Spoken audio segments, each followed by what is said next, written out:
Welcome to Aadya TV. అంటే Kamareddy declaration Congress party బీసీలకు ఇస్తున్న మాట ఏమైంది? మరి 42% రిజర్వేషన్ స్థానిక సంస్థలలో అన్నారు.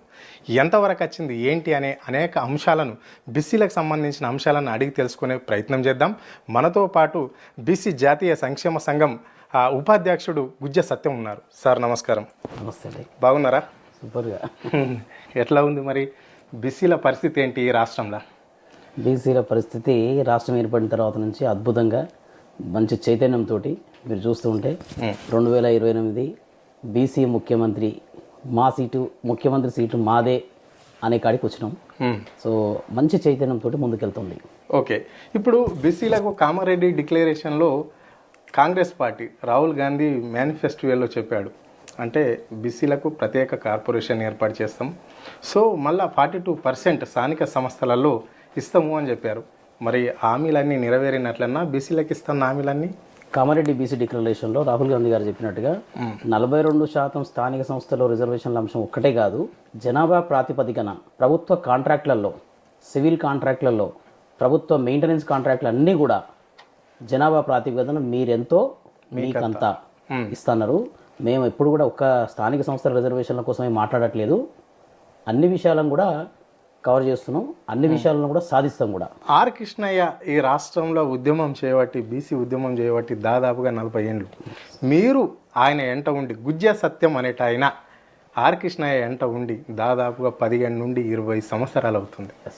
ఎంతోమంది ముఖ్యమంత్రులను చూసారు, బీసీలకు ఏదేదో హామీలు ఇచ్చారు, ఏదో చేస్తామన్నారు. కానీ ఇప్పుడు రేవంత్ రెడ్డి మీద కూడా ఆ నమ్మిక మీకుందా? మరి అనుకుంటున్నారా చేస్తారని? ముఖ్యమంత్రులు ఎప్పుడు కూడా వాళ్ళ నమ్మకంతోనో వాళ్ళ ఉద్దేశంతోనో చేయరు. ప్రజా ఉద్యమాలను దృష్టిలో పెట్టుకొని, ప్రజల నుంచి వస్తున్న ఒత్తిళ్లను దృష్టిలో పెట్టుకొని వాళ్ళ మార్పులు చేర్పులు నిర్ణయాలు ఉంటాయి. ఇప్పుడు ఇక్కడ బీసీ ఉద్యోగం నడుస్తుంది, మేము స్పష్టంగా అడుగుతున్నాం, జనాభాను స్పష్టంగా లెక్క పెట్టండి, మీరు చేసిన కులగణంలో లోపాలు ఉన్నాయి, ఆ లోపాలన్నింటినీ సరిదిద్దండి అని చెప్పినాం. సరిదిద్దడానికి వాళ్ళు రెండోసారి అవకాశం ఇవ్వమని చెప్పినాం, రెండోసారి మొన్న అవకాశం ఇచ్చారు. ఇవన్నీ కూడా ఉద్యమాల ఫలితాలే కదా. ఇప్పుడు మీరు ఇచ్చిన నివేదికను తీసుకొచ్చి అగుమేఘాల మీద డెడికేటెడ్ కమిషన్ ప్రభుత్వానికి ఇవ్వడం, ప్రభుత్వము ఏదో అసెంబ్లీలో మీటింగ్ పెట్టి ఒక రోజులో తూతూ మంత్రంగా ఏదో చెప్పారు.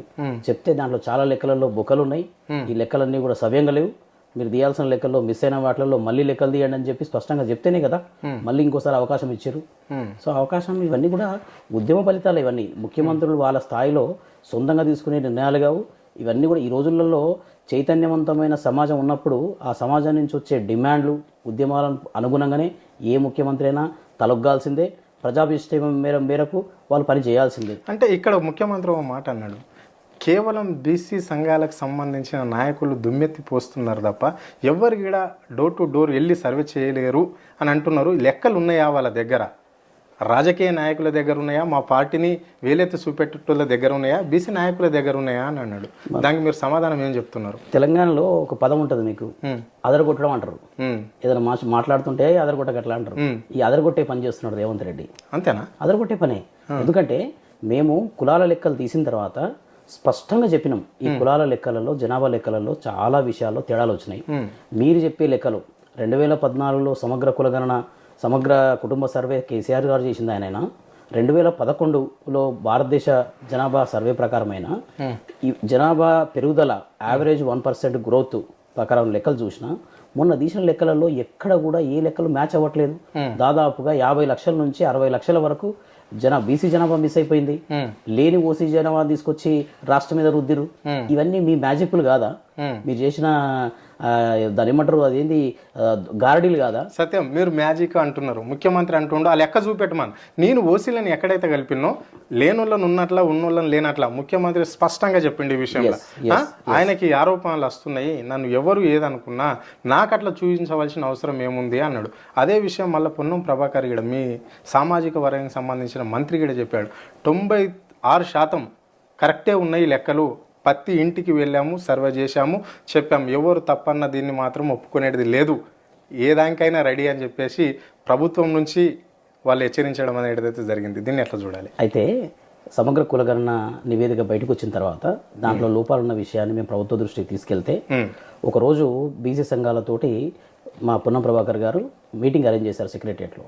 దానికి సంబంధించి మేము అన్నీ కూడా మా చిరంజీవులు గారు, తర్వాత కృష్ణన్న అందరం కలిసి ఎక్కడ లెక్కలు ఎట్లా తేడాలు వచ్చినాయి, మన దగ్గర అందుబాటులో ఉన్న 2011 లెక్కల ప్రకారం కానీ 2014 సర్వేల ప్రకారం కానీ 2014 సర్వే రిపోర్టు క్లియర్గా మర్రిచెన్నారెడ్డి హ్యూమన్ రిసోర్స్ డెవలప్మెంట్ వెబ్సైట్లో స్పష్టంగా ఉన్నాయి. అన్ని వివరాలు స్పష్టంగా 2011 వివరాలు ఉన్నాయి. వివిధ శాఖలలో సంక్షేమ పథకాల రూపంలో మన దగ్గర గణాంకాలు ఉన్నాయి. స్కూల్లో చదువుతున్న విద్యార్థుల రూపంలో మన దగ్గర గణాంకాలు ఉన్నాయి. ఓటర్ల జాబితా రూపంలో మన దగ్గర గణాంకాలు ఉన్నాయి. ఆధార్ కార్డు రూపంలో గణాంకాలు ఉన్నాయి. ఇవన్నీ లెక్కలను తీసుకొని పోయి వారికి స్పష్టంగా అన్ని ఎక్స్ప్లెయిన్ చేసినప్పుడు వాళ్ళు కూడా కొన్ని లోపాలు ఉన్నాయని అంగీకరించారు. ఆ అంగీకరించి దీన్ని మేము వీలైనంత వరకు సరిదిద్దుతాం అని చెప్పిన తర్వాతనే మేము ఆ మీటింగ్ నుంచి బయటకు రావడం జరిగింది. మీరు ప్రశ్నించిన తర్వాతనే ముఖ్యమంత్రి మీ కుల సంఘాల అన్ని లెక్కలు దేయమని మీ సంఘాలకు సంబంధించిన వాళ్ళకు కోరినట్ల మాకు అందరిని కోరడము ఆ కోరడంలో మేము అన్ని కూడా సవ్యంగా రిపోర్ట్ని తీసుకొని వెళ్ళాం. ఆ రిపోర్ట్ని తీసుకొని వెళ్ళిన తర్వాత వాళ్ళకి అన్నింటిని కూడా ఆ రోజు బీసీ కమిషన్ చైర్మన్ నిరంజన్ గారు ఉన్నారు, వివిధ మంత్రులు, ఎమ్మెల్యేలు, సీనియర్ మంత్రులు కేశవరావు గారు ఉన్నారు. వీళ్ళందరికీ కూడా స్పష్టంగా ఆ రోజు జరిగిన లోపం అర్థమైంది. దాన్ని మారుస్తామని కూడా ఆ రోజు అన్నారు. అనడంతోనే మేము బయటకు వచ్చాం. కానీ అందులో ఆ రోజు మేము దాన్ని ఒప్పుకోను, లేకపోతే అన్ని బాగున్నాయని చెప్పడం కాదు. ఇక్కడ ఈ రాష్ట్రంలో చెట్టుకు పుట్టకు జంతువులకు జీవులకు అన్నిటికీ లెక్కలు ఉన్నాయి, కానీ బీసీలకు ఎందుకు లెక్కలు లేవు అని చెప్పేసి ఒక ప్రశ్న. వాస్తవం. మరి ఎందుకు లేదు?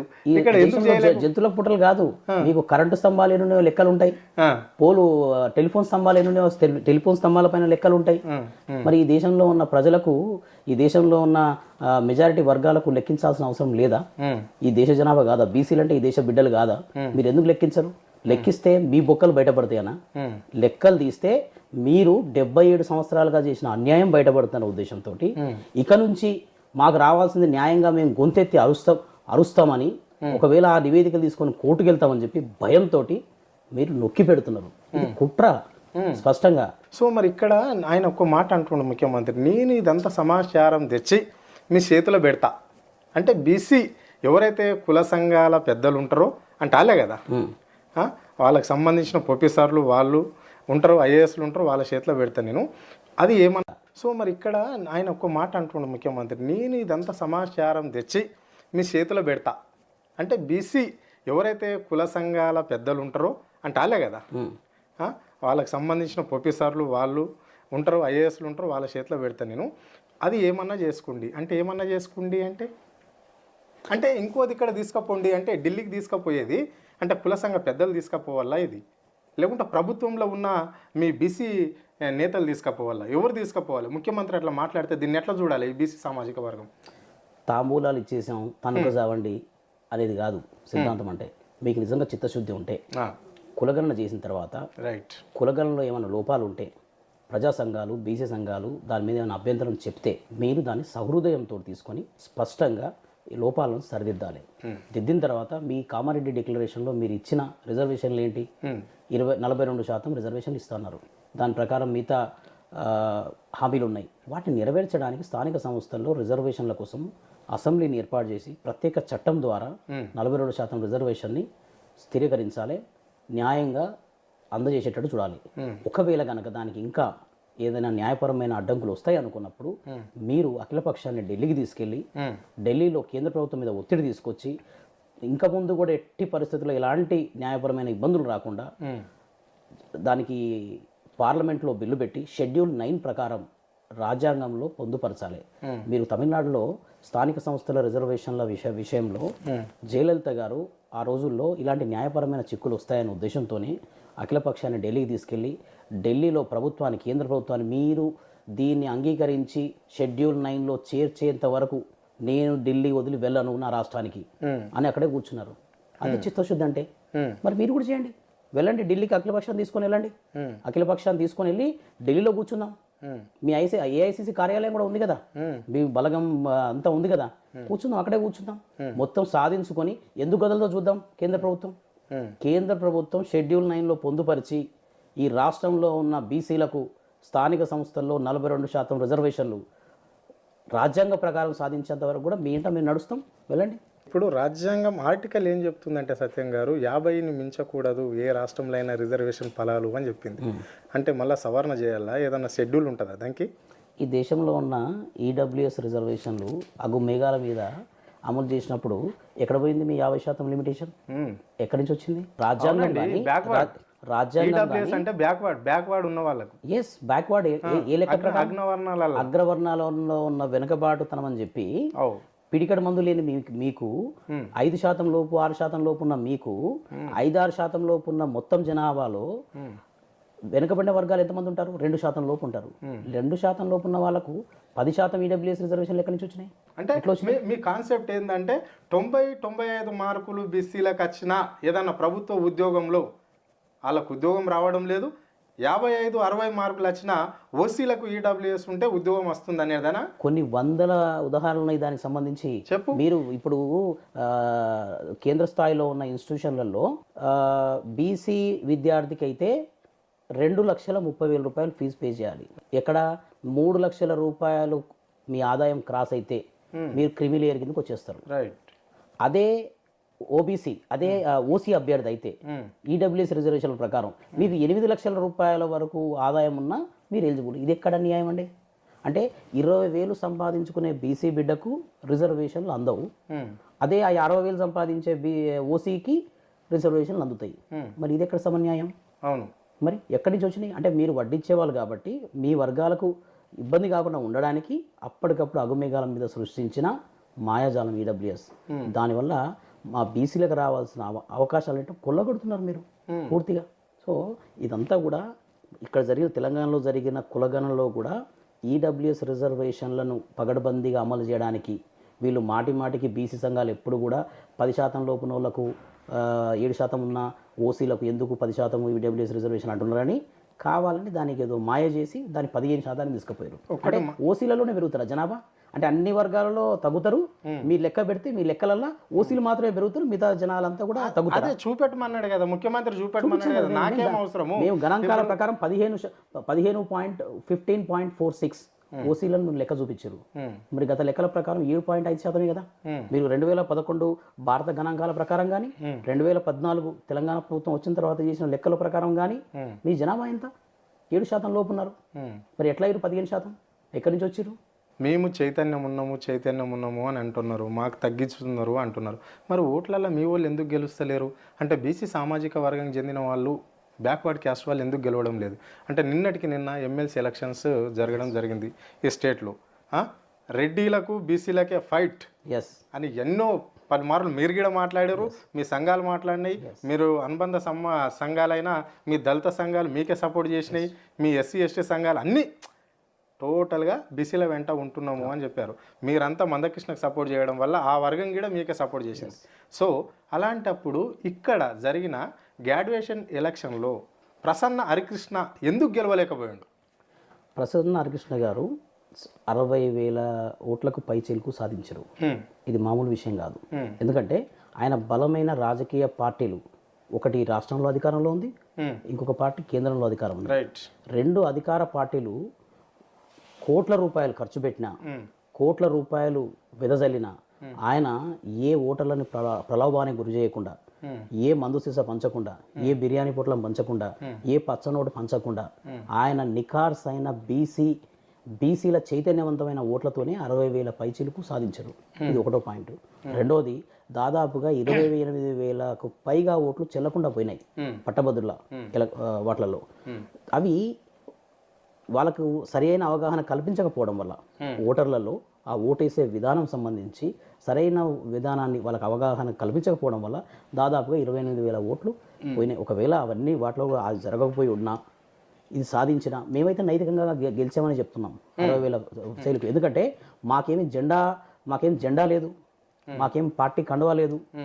మేము బీసీ భావజాలంతో, బీసీ భావోద్వేగంతో మేము 60,000 ఓట్ల పైచిలకు సాధించాం. బహుజన సమాజ్ పార్టీ నుంచి పోటీ చేసిండు అనుకుంటా. బహుజన పార్టీ చేసిన అది వ్యవస్థాగతంగా మీకు తెలుసు, తెలంగాణలో వ్యవస్థాగతంగా లేదు. ఆయన పోటీ జెండా ప్రకారం చేసిన, ఆ జెండా కింద చేసిన, ఆయన వెనుకున్నది బీసీ వర్గాలే. మీరేమంటున్నారు? బలమైన పార్టీ కేంద్రంలో ఉంది కాబట్టి ఒక క్యాండిడేట్ అక్కడ రాష్ట్రంలో పార్టీ ఫామ్ అవుతుంది, కాంగ్రెస్ క్యాండిడేట్ కాబట్టి అని అంటున్నారు. ఈ ఓటర్లంతా ఆ పార్టీకి సంబంధించిన కాదు కదా, కేవలం బీసీకి సంబంధించిన ఓటర్లు చాలామంది ఉంటారు. బడుగు బలహీన వర్గాల ఓటర్లు ఎక్కువ ఉంటారు.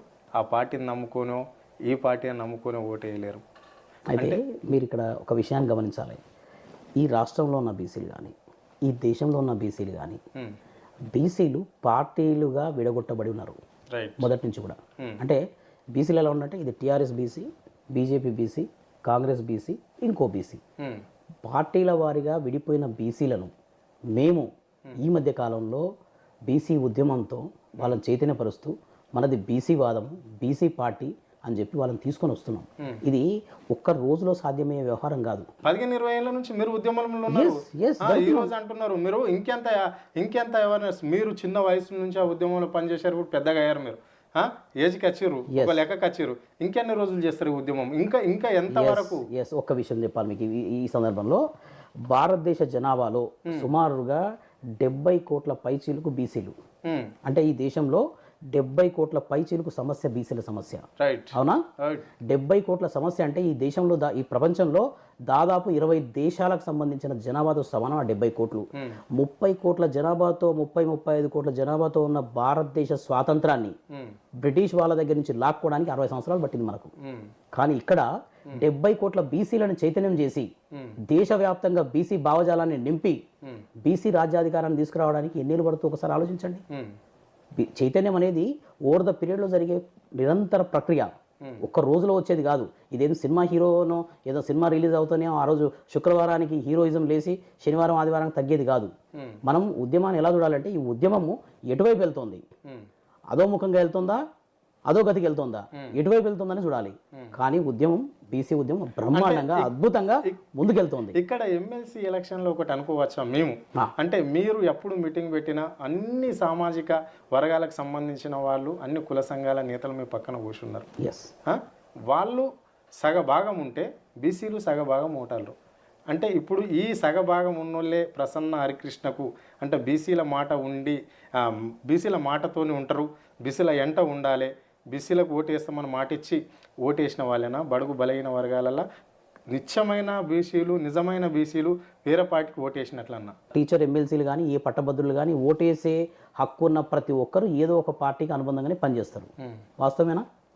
మరి ఈ 60,000 ఓట్లు హరికృష్ణ గారికి వచ్చినాయి అంటే ఏ పార్టీకి సంబంధం లేకుండా వచ్చినాయి అంటే అవి ఎక్కడి నుంచి వచ్చినాయి? చైతన్యం పొందిన బీసీ ఓటర్ల నుంచి వచ్చినవే ఈ 60,000 పైచిలకు ఓట్లు. పార్టీలు అంటే ఆల్రెడీ వేరు పార్టీలుగా చీల్చబడిన బీసీల్లోంచి చైతన్యం పొందిన వాళ్ళు వేసినవే ఈ 60,000 ఓట్లు. కాబట్టి 60,000 ఓట్లని కానీ మిగతా బీసీ అభ్యర్థులకు వచ్చిన ఓట్లని కానీ ఇవన్నిటిని పరిగణలోకి తీసుకుంటే మనకు బీసీ వాదం బలపడుతోంది. జనాలు బీసీ వైపు వస్తున్నారు. రెండవది ఎమ్మెల్సీ ఎలక్షన్లు, గ్రాడ్యుయేట్ ఎలక్షన్లో ఇవన్నీ కూడా చైతన్యవంతమైన వర్గాలు. ఈ వర్గాలలో మనం భావజాల వ్యాప్తిని కనుక నింపగలిగితే, బీసీ వాదాన్ని కనుక నింపగలిగితే గ్రామ స్థాయిలోకి, అట్టడుగు స్థాయిలోకి అద్భుతంగా వెళ్తుంది బీసీ ఉద్యమం. అంటే ఇప్పుడు ఎమ్మెల్సీ ఎలక్షన్లు ఇక్కడ జరిగాయి కదా, అంటే రెండు ప్రధాన పార్టీలు బీజేపీ అండ్ కాంగ్రెస్. ఇక్కడ కాంగ్రెస్ ఎంతమందికి బీసీలకు సీట్లు ఇచ్చింది, బీజేపీ ఎంతమందికి ఇచ్చింది? ఎవరికి రెండు పార్టీలు కూడా ఎక్కడ కూడా బీసీలకు ఇవ్వలేదు. బీజేపీ ఒక పార్టీ మల్క కొమరయ్య గారికి ఇచ్చింది. మేము ఎప్పుడు కూడా పార్టీకి సంబంధం లేకుండా కొమరయ్య గారికి ఓటేయాలని చెప్పి మేము బీసీ వర్గాలకు పిలిపించినాం. మేము ఎప్పుడు కూడా మా అజెండా ఏంటంటే పార్టీలకు సంబంధం లేకుండా పార్టీల పైన ఒత్తిడి తీసుకొస్తాం. ముందుగా మా పార్టీ అభ్యర్థులకు మీరు టికెట్ ఇవ్వండి అంటాం. రైట్. మా పార్టీ అభ్యర్థులకు మీరు టికెట్ ఇస్తే మా అభ్యర్థిని గెలిపించండి అంటాం.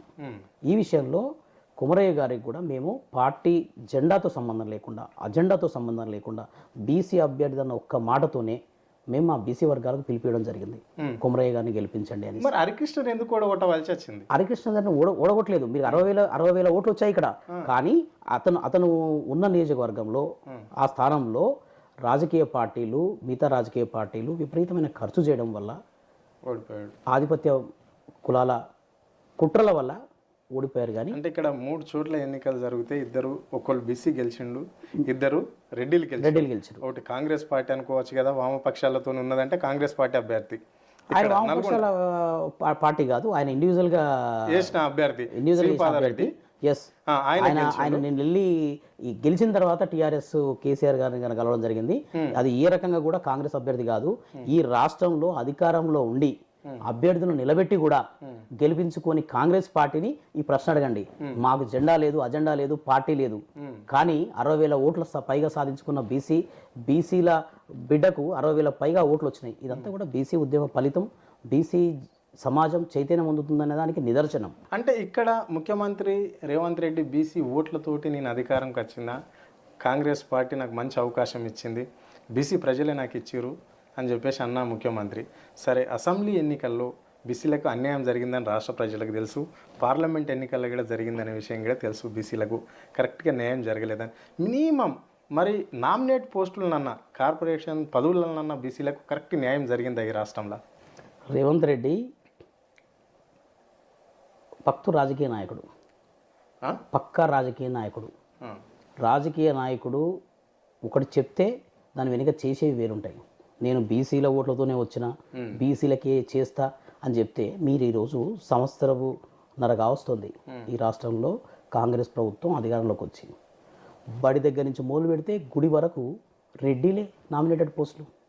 మీరిచ్చే ప్రభుత్వపు నామినేటెడ్ పోస్టులు రెడ్డిలే, మీరిచ్చే గుడి బడి చైర్మన్ల నామినేటెడ్ పోస్టులలో రెడ్డిలే. మొత్తం ఒక సామాజిక వర్గాన్ని కావాలని నింపుతున్నారు. మొత్తం రెడ్డి ఎమ్మెల్యేలు, రెడ్డి ఎంపీలు. మొన్న జరిగిన ఎమ్మెల్సీలలో ఏమన్నా బీసీ బిడ్డకి ఇచ్చిండా? రెడ్డిలకే కదా ఇచ్చింది. అంటే వీళ్ళు బయటికి చెప్పేది వేరు, చేసేది వేరు. కెమెరా ముందుకు వచ్చి జనాలకు చేసి ఆ మాయగారడి ఉంటుంది కదా, జనాలకు మీరు హిప్నటిజం చేసేటప్పుడు నిద్రపోతున్నారు అంటే నిద్రపోతారు జనాలు. అట్లాగే ఇదంతా కూడా ఒక కైండ్ ఆఫ్ హిప్నటిజం, మోసం, కుట్ర. రాజకీయ నాయకుడు అంటే రేవంత్ రెడ్డి ఆయన పబ్బం గడుపుకోవడానికి చెప్పే మాటలు కానీ చేతలు ఎక్కడున్నాయి? మీకు మీ చేతుల్లో ఉండాలి ఎక్కడైనా చేస్తే. ఓకే, చివరిగా కాంగ్రెస్ పార్టీ ఒక ఎమ్మెల్సీని బీసీకి సంబంధించిన తీన్మార్ మల్లన్నను సస్పెండ్ చేసింది. దాని మీద మీ అభిప్రాయం ఏంటి? మేము జాతీయ బీసీ సంక్షేమ సంఘం తరపున దీన్ని తీవ్రంగా వ్యతిరేకిస్తున్నాం. ఒక పార్టీలో అంతర్గత ప్రజాస్వామ్యం ఉంటుంది. ఆయన ఒక నివేదికను చించేసిండని చెప్పేసి ఆయన సస్పెండ్ చేస్తున్నామని చెప్పింది. ఆ నివేదికను చింపేస్తేనా లేకుంటే రెడ్డిల గురించి? ఇదే చెప్తున్నాను ఇప్పుడు. ఇదే కాంగ్రెస్ పార్టీలో మన్మోహన్ తెచ్చిన ఆర్డినెన్స్ని మీడియా ముఖంగా రాహుల్ గాంధీ గారు చించేశారు. వాళ్ళ పార్టీ ప్రధానమంత్రి, ఆయన పార్టీ మనిషి. ఇదేమిందయ్యా బాబు అంటే ఇది మా అంతర్గత ప్రజాస్వామ్యం అంటారు. అంటే అంతర్గత ప్రజాస్వామ్యం మీకే ఉంటుందా? బడుగుల దగ్గరకు వచ్చేసరికి, బహుజనుల దగ్గరకు వచ్చేసరికి, బీసీ బిడ్డ దగ్గరకు వచ్చేసరికి అంతర్గత ప్రజాస్వామ్యం ఉండదా? తీన్మార్ మల్లన్న గారు ఏం చెప్పారు? దాంట్లో లోపాలు ఉన్నాయి, ఈ పనికిరాదు, చెత్త బుట్టలు పడేయమని చెప్పారు. దాన్ని కదా చేసింది. అదే విషయాన్ని ఆయన చేశారు. పోనీ మీరు ఒకవేళ ఈ కాంగ్రెస్ పార్టీలో ఒకరినొకరు దుమ్మెత్తి పోసుకున్నవి కొన్ని వందల సంఘటనలు ఉన్నాయి. ఈ రెడ్డి ఆ రెడ్డిని తిడతాడు, ఆ రెడ్డి ఈ రెడ్డిని తిడతాడు. మరి ఎక్కడ పోయినాయి మీ క్రమశిక్షణ సంఘాలు? ఆ రోజు మీ అంతర్గత క్రమశిక్షణ సంఘాలు ఎందుకు మేల్కొనలేదా? నిద్రపోతున్నాయి ఆ రోజు కూడా సస్పెండ్ చేయాలి కదా. సస్పెన్షన్ అనేది ఒక బీసీలకే వర్తిస్తుందా? వాళ్ళ పార్టీలోనే ఒక రెడ్డిని ఇంకో రెడ్డి అంటాడు, నువ్వు 50 కోట్లు ఇచ్చి 100 కోట్లు ఇచ్చి పీసీసీ కొనుక్కున్నావు అంటాడు. ఏది? కెమెరాల ముందు, ప్రెస్ ముందు. నువ్వు అన్యాయం, నువ్వు మొత్తం కాంట్రాక్ట్లన్నీ నీ కంపెనీలో దోసుకుపోతున్నాయి అని చెప్తాడు. నువ్వు ఇది ఇంకో రెడ్డి చెప్తాడు. ఈ రెడ్డి ఆ రెడ్డిని తిడతాడు, ఆ రెడ్డి ఈ రెడ్డిని తిడతాడు. ఒకరి నోడు తిట్టుకుంటారు. మరి అక్కడ ఎక్కడ పోయింది మీ క్రమశిక్షణ సంఘం ఆ రోజు? కానీ తిట్టింది బీసీ కదా, అది రెడ్డిలో అది రెడ్డిలు తిట్టుకుంటేనేమో ఏ క్రమశిక్షణ చర్యలు ఉండవు. ఒక బీసీ తిట్టింది కాబట్టి క్రమశిక్షణ చర్యలు ఉంటాయి. అది సో మీకు ఇది కూడా ఇది అణచివేత బీసీల అణచివేతలో భాగంగానే చూడాలి. దీన్ని సస్పెండ్ చేసింది ఎవరు తెలుసా? మళ్ళీ ఒక బీసీ బిడ్డతోటి చేపించారు. చిన్నారెడ్డి గారు క్రమశిక్షణ సంఘం ఆయన కమిటీ చైర్మన్. ఆయన కూడా పలుమార్లు ఎన్నోసార్లు ఆ పార్టీలో వాళ్ళని, ఈ పార్టీ వాళ్ళని, అదే పార్టీలో ఉన్న వాళ్ళను తిట్టే సందర్భాలు ఉన్నాయి. పలు వేదికల మీద అరుచుకున్న సంఘటనలు ఉన్నాయి. మరి ఆయన అది క్రమశిక్షణ ఎక్కడ ఉంది? ఏ సంఘం ఏ చర్యలు తీసుకున్నారు?